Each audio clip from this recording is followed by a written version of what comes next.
Bonjour à tous et bienvenue dans ce nouvel épisode de la série Qui es-tu? Aujourd'hui, dans cet épisode numéro 8, vous avez décidé d'évoquer la déesse Bastet. Nous allons d'abord nous intéresser à ses deux visages, puis nous découvrirons ensuite l'importance du culte de Bastet. En tout cas, j'espère que cette vidéo vous plaira. C'est parti pour ce nouvel épisode de Qui es-tu portant sur la déesse Bastet. Bon visionnage.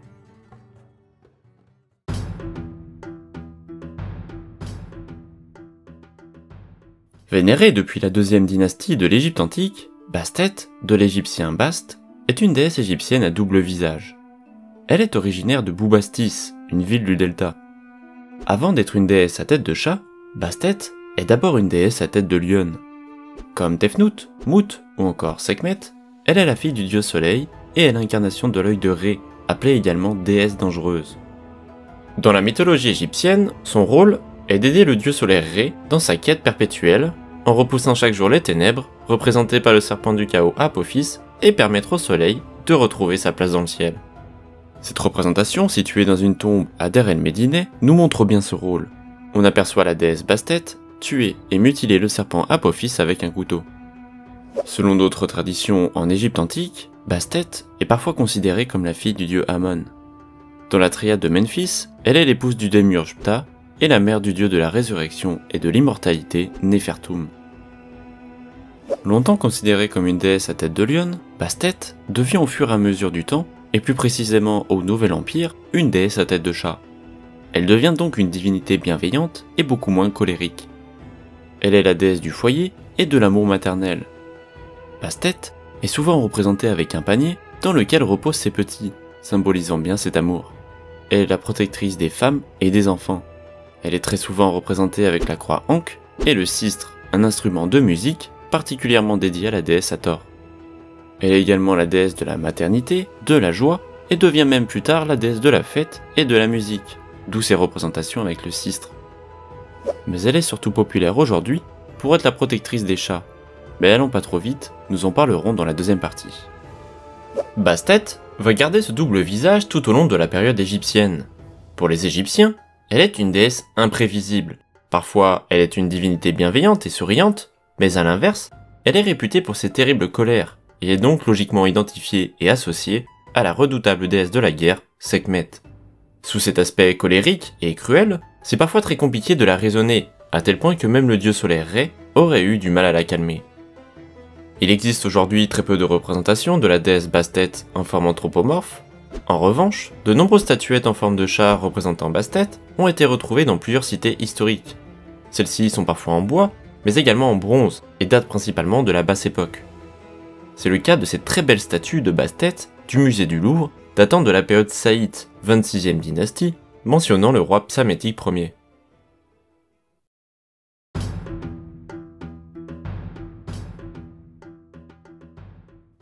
Le culte de Bastet est attesté dès l'Ancien Empire, lors des deux premières dynasties de la civilisation égyptienne. Mais à ce moment-là, elle reste une divinité assez discrète du panthéon égyptien. Et c'est un peu plus tard, lors de la troisième période intermédiaire, que Bastet devient plus populaire. Effectivement, lors de la 22e et 23e dynastie, des nouveaux pharaons, originaires de Libye, s'installent à Boubastis, capitale de l'Égypte. Ils prennent la déesse pour protectrice et se considèrent même comme les fils de Bastet. La ville de Boubastis, ou Perbast, qui veut dire le domaine de Bastet, se situe dans le delta du Nil et était la capitale du 18e nome d'Égypte. Au centre de la cité, il existe un sanctuaire dédié à la divinité, le grand temple de Bastet. Pour l'historien et géographe grec Hérodote, il est l'un des plus beaux temples d'Égypte. C'était un lieu totalement dédié à la déesse chatte, il y avait de nombreuses statues, dont une très grande, mais il était également possible de croiser des chats sacrés qui y vivaient et qui étaient très bien nourris par des prêtres. Chaque année, le peuple égyptien venait à la grande fête de Bastet à Boubastis, un événement des plus somptueux et des plus populaires de l'année. La statue de Bastet était transportée en barque sur le canal situé à côté du temple. Les Égyptiens accompagnaient ce rituel avec des prières et des offrandes. Ils célébraient également le festival en buvant, en dansant et en faisant de la musique. Hérodote nous décrit cette célèbre fête en l'honneur de la déesse Bastet. Lorsque les Égyptiens vont aux fêtes de Boubastis, voici comment ils se conduisent. Ils s'y rendent par le fleuve, hommes et femmes entassés pêle-mêle, et nombreux dans chaque barque. Quelques-unes des femmes ont des crotales qu'elles font résonner, quelques hommes jouent de la flûte pendant tout le trajet, les autres, femmes et hommes, chantent et battent des mains. Arrivés à la hauteur d'une ville, ils poussent la barque au rivage. Alors, certaines des femmes continuent à faire ce que j'ai dit, d'autres crient des railleries à l'adresse des femmes de la ville, d'autres dansent, d'autres encore, debout, retroussent leurs robes. Voilà ce qu'elles font dans toutes les cités riveraines du fleuve qu'elles traversent.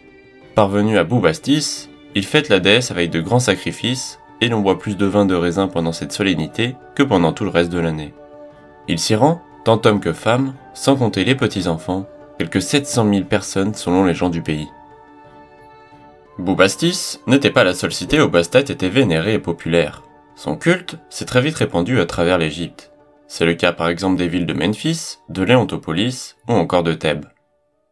Tout à l'heure, j'évoquais que Bastet était considérée comme une protectrice des chats. C'est effectivement bien le cas, mais ça va encore plus loin. Bastet va participer à les rendre sacrés auprès des Égyptiens. Attention, ce n'est pas le cas de partout en Égypte, mais seulement dans les cités dédiées à cette déesse.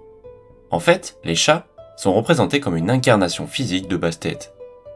Dans les temples, de nombreux chats sacrés y vivaient, et étaient même parfois sacrifiés, momifiés, puis vendus aux fidèles comme reliques sacrées. Dans les foyers, ils sont considérés peu à peu comme des membres à part entière de la famille.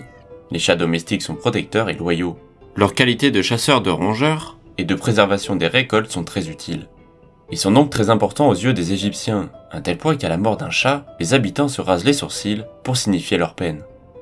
Comme les humains, ils sont ensuite momifiés.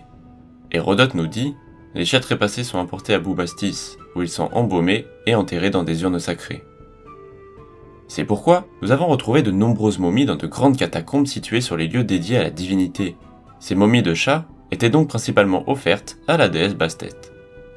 Tout cela nous montre bien l'importance qu'a eu le culte de Bastet à travers l'époque égyptienne et principalement à la fin de cette période. Il paraît même que plus tard, les Grecs l'auraient assimilée à leur déesse Artémis.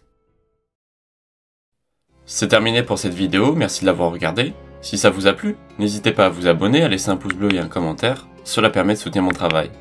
Comme d'habitude, tous les réseaux sociaux sont en description, juste en dessous. Pour le prochain épisode de la série Qui es-tu, n'hésitez pas à me proposer un nouveau personnage dans l'espace des commentaires. J'ai hâte de voir vos suggestions. On se retrouve très bientôt pour parler d'une nouvelle divinité dans un format plus court. C'était Tout en Égypte, et je vous dis à très bientôt. Salut salut!